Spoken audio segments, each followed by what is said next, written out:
Azərbaycan energetikləri 20 oktyabr öz peşə bayramları günü kimi qeyd edirlər. Bu tarix ölkə həyatında xüsusi əhəmiyyət kəsb edən əlamətdar bir hadisəyə əsaslanır.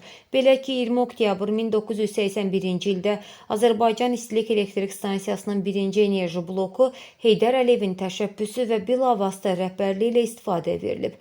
Bununla da Azərbaycan energetikasının inkişafında yeni bir mərhələnin əsası qoyulub. Azərbaycan Respublikasının Prezidenti İlham Əliyevin 13 oktyabr 2004-cü il tarixli 446 saylı sərəncamı ilə həmin tarix ölkəmizdə Energetiklər Günü kimi təsis edilib.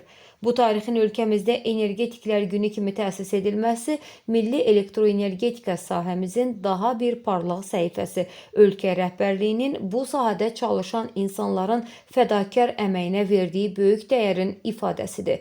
Elektroenergetika sektorunun modernləşməsi və dünyada cərəyan edən qlobal dəyişikliklərə, yeni çağırışlara uyğun inkişaf etdirilməsi ölkə energetikləri qarşısında duran başlıca vəzifələridir. Bir Xəbər media rəhbərliyi və kollektivi adından bu sahədə çalışan bütün əməkdaşları təbrik edir, işlərində uğurlar arzulayırıq. Yolunuz daim işıqlı olsun.